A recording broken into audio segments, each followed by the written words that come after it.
ನಮಸ್ತೆ, ನನ್ನ ಹೆಸರು ಡಾಕ್ಟರ್ ಅನುರಾಗ್. ಇವತ್ತು ನಾವು ಡಿಸ್ಕಸ್ ಮಾಡ್ತಾ ಇರೋದು ಈ ಪ್ರೆಸೆಂಟ್ ಜನರೇಷನ್ ಅಲ್ಲಿ ಕ್ಯಾನ್ಸರ್ ರಿಸ್ಕ್ ಯಾಕೆ ಜಾಸ್ತಿ ಆಗ್ತಾ ಇರೋದು. ನಿಮ್ಗೆ ಗೊತ್ತಿತ್ತು, ಕ್ಯಾನ್ಸರ್ ಮುಂಚೆ ಎಲ್ಲ ತುಂಬಾ ಕಾಮನ್ ಆಗಿರ್ಲಿಲ್ಲ, ಅಪರೂಪ ಒಬ್ಬರಿಗೂ ಮಾತ್ರ ಬರ್ತಾ ಇತ್ತು ಕ್ಯಾನ್ಸರ್. ಸೊ ಕ್ಯಾನ್ಸರ್ ಅಂದ್ರೆ ಎಲ್ಲರಿಗೂ ಗೊತ್ತು, ಡೆಡ್ಲಿ ಡಿಸಾರ್ಡರ್ ಅದ, ಅದು ಬಂದ್ರೆ ಒಂದ್ಸರಿ ಬಾಡಿನ ಅದು ಕ್ಲಿಯರ್ ಆಗಲ್ಲ.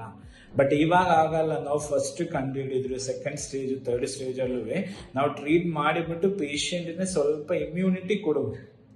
ಈ ಕ್ಯಾನ್ಸರ್ ಇಲ್ಲ ಅಂದ್ರೆ ಈ ತರ ರೋಗಗಳೆಲ್ಲ ಬರೋದು ಬಾಡಿ ಇಮ್ಯುನಿಟಿ, ಅದು ಆಟೋ ಇಮ್ಯೂನ್ ಡಿಸಾರ್ಡರ್ ಅಂತ ಹೇಳೋದು. ಆಟೋ ಇಮ್ಯುನಿಟಿ ಅಂದ್ರೆ ಎಲ್ಲರಿಗೂ ಇಮ್ಯುನಿಟಿ ಇರುತ್ತೆ. ಇಮ್ಯುನಿಟಿ ಯಾವಾಗ ಕಮ್ಮಿ ಆಗುತ್ತೆ ಅಂದ್ರೆ ಕೋವಿಡ್ ಟೈಮ್, ಇಲ್ಲಾಂದ್ರೆ ಡೆಂಗು ಬಂದು, ಫೀವರ್, ಟ್ಯೂಬರ್ಕುಲೋಸಿಸ್, ಜಾಂಡಿಸ್ ಈ ತರ ಎಲ್ಲ ಪ್ರಾಬ್ಲಮ್ ಬಂದ್ರೆ ಬಾಡಿಯಲ್ಲಿ ಇಮ್ಯುನಿಟಿ ಕಮ್ಮಿ ಆಗಕ್ಕೆ ಚಾನ್ಸಸ್ ಇದೆ. ಬಟ್ ರೆಗ್ಯುಲರ್ ಆಗಿ ನೀವು ಯೋಗ, ವಾಕಿಂಗ್ ಆ ಥರ ಎಲ್ಲ ಮಾಡ್ತಾ ಇದೆ ಅಂದ್ರೆ ಅದರಲ್ಲಿ ಆ ಥರ ಬರೋಕ್ಕೆ ಚಾನ್ಸಸ್ ಕಮ್ಮಿ ಇರುತ್ತೆ. ಬಟ್ ಕ್ಯಾನ್ಸರ್ ಜನರೇಷನ್ಗೆ ಜಾಸ್ತಿ ಆಗಿ ಮೇನ್ ರೀಸನ್ ಅಂದ್ರೆ ಔಟ್ಸೈಡ್ ಫುಡ್, ಅಲ್ಲೆಲ್ಲ ಅನ್ಹೈಜೀನಿಕ್ ಫುಡ್, ಇಲ್ಲಾಂದ್ರೆ ಏನು ಹೇಳ್ತೀವಿ ಅಂದ್ರೆ ಅನ್ಟೈಮ್ಲಿ ಫುಡ್. ಅದೇ ಥರ ಡ್ರೈ ಫುಡ್, ಅದೇ ಫ್ರೈ ಫುಡ್ ಜಾಸ್ತಿ ಇರೋದು, ಮಸಾಲಾ ಫುಡ್ಗಳು, ಅದೇ ಥರ ಹೆವಿ ಮೀಲ್ಸು, ನಾನ್ ವೆಜ್ ಜೊತೆ ಡ್ರಿಂಕ್ಸ್ ಮಾಡೋದು, ಇಲ್ಲಾಂದ್ರೆ ಸ್ಮೋಕಿಂಗ್ ಮಾಡೋದು.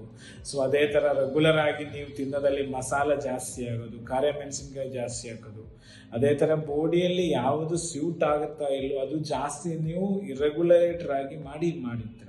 ಸೊ ಅದು ಒಂದು ಹೆಲ್ಪ್ ಆಗುತ್ತೆ. ಕ್ಯಾನ್ಸರ್ ಸೆಲ್ ಅಂದ್ರೆ ನಿಮ್ಗೆ ಗೊತ್ತಿದ್ದಂಗೆ ಒನ್ ಸೆಲ್ ಅಲ್ಲ, ವಿತಿನ್ ಸೆಕೆಂಡ್ ಇಲ್ಲಾಂದ್ರೆ within 1 hour more than 10,000, 1 lakh to 2 lakhs ಅಂತ ಒಂದೇ ಸ್ಥಾನ ಏರುತ್ತೆ. ಅದಕ್ಕೆ ಹೇಳೋದು ಜನರೇಟೆಡ್ ಸೆಲ್ಲೇ ಕ್ಯಾನ್ಸರ್.